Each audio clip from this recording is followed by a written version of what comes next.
मौत हो गई थी और कई लोग सीरियस अपनी ज़िंदगी से जूझ रहे हैं। यहाँ पे ऐसे कई लोग अभी एडमिट हैं जिनकी हालत सीरियस है। अभी हम उन सब लोगों से मिल के आए। सबसे पहले तो मैं भगवान से प्रार्थना करता हूँ कि उन सब लोगों को की आत्मा को शांति दे जो आज हमारे बीच में नहीं रहे। और मैं भगवान से प्रार्थना करता हूँ कि जो लोग अभी सीरियस हालत में हैं उन सब लोगों को ज़िंदगी बख्शे। अभी हम इन सब से मिल के आए। बहुत बहुत गरीब लोग हैं और उनको देख के अंदर बहुत दर्द होता है। ऐसा उनसे हम पूछ रहे थे, बात कर रहे थे, तो उन्होंने बताया कि उन्होंने शराब पी और शराब पीने के बाद उनको धुंधला दिखाई देने लगा और फिर उनको हॉस्पिटल लाया गया। उनसे पूछा हमने, उन्होंने कहा कि बड़े खुलेआम यहाँ पे शराब बिक रही है और रोज़ बिकती है। रोज़ शराब बेचने वाले आते हैं गांव में, रोज़ शराब बिकती है। गुजरात में तो नशाबंदी है। अगर नशाबंदी है तो इतनी खुलेआम शराब कैसे बिक रही है? क्या प्रशासन को पता नहीं है? जाहिर तौर पे पता है।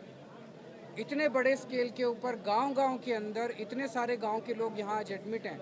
गांव-गांव के अंदर इतने बड़े स्तर के ऊपर शराब कैसे बिक रही है?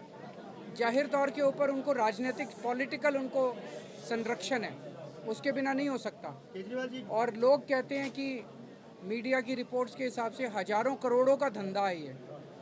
तो जाहिर तौर पे भ्रष्टाचार की वजह से चंद पैसे कमाने के लिए, हजारों करोड़ रुपए कमाने के लिए लोगों की ज़िंदगी के साथ खिलवाड़ किया जा रहा है।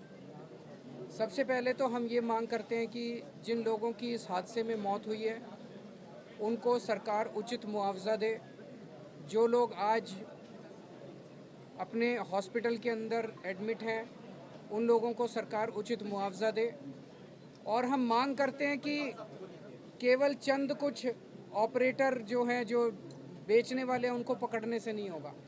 जब तक इसके मास्टरमाइंड जो हैं, जो पूरा शराब का माफिया चला रहे हैं गुजरात के अंदर, जब तक उनको नहीं पकड़ा जाएगा तब तक किसी तरह से ये कोई पहली घटना नहीं है। गुजरात के अंदर इस किस्म की पहले भी घटना हो चुकी है और बहुत दुख की बात है।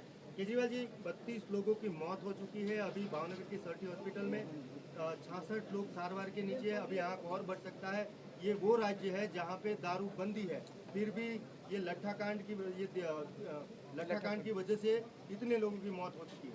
क्या कहेंगे आप? मैं भी यही कह रहा हूँ कि यहाँ पे जो नशाबंदी है, ये नशाबंदी के ऊपर बहुत बड़ा प्रश्न चिन्ह उठता है कि कैसे नशाबंदी कानूनी तौर पे कागज़ों के ऊपर नशाबंदी है, लेकिन गुजरात के अंदर खुलेआम दारू बिक रही है। इनसे मैंने पूछा अभी, तो बोले रोज़ आता है दारू बेचने वाला, रोज़ आता है, रोज़ खरीदते हैं।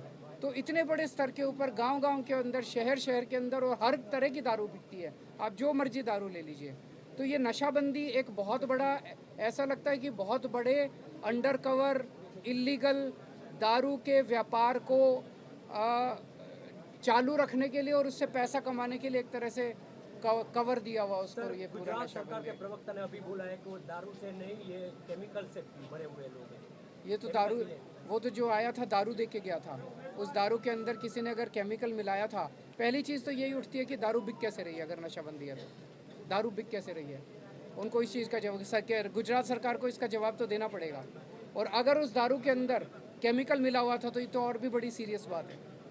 सर, अभी प्रवक्ता ने बोला कि ये बहुत ही संवेदनशील घटना हुई है, गुजरात सरकार उसके साथ है, पर कोई भी पार्टी इस पे राजकारण न करे। राजनीति वो कर रहे हैं। हम लोग अगर यहाँ पे इनसे मिलने के लिए आए हैं, संवेदना देने के लिए आए हैं, ये तो सबको देना चाहिए। सब हमारे भाई बहन हैं, हम सब लोग भाई बहन हैं, हम सब एक ही देश के लोग हैं। हम सब लोगों को एक दूसरे का साथ देना चाहिए।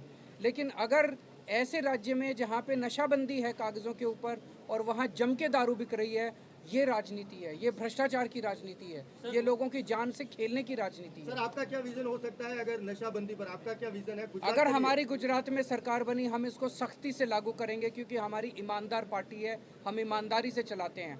हम 2 नंबर की जहरीली शराब बेच के हम लोग अपनी पार्टी के लिए चंदा इकट्ठा नहीं करते। सर, आपकी ये मुलाकात है जो राजनीतिक के तौर पर देखी जा रही है, राजनीतिक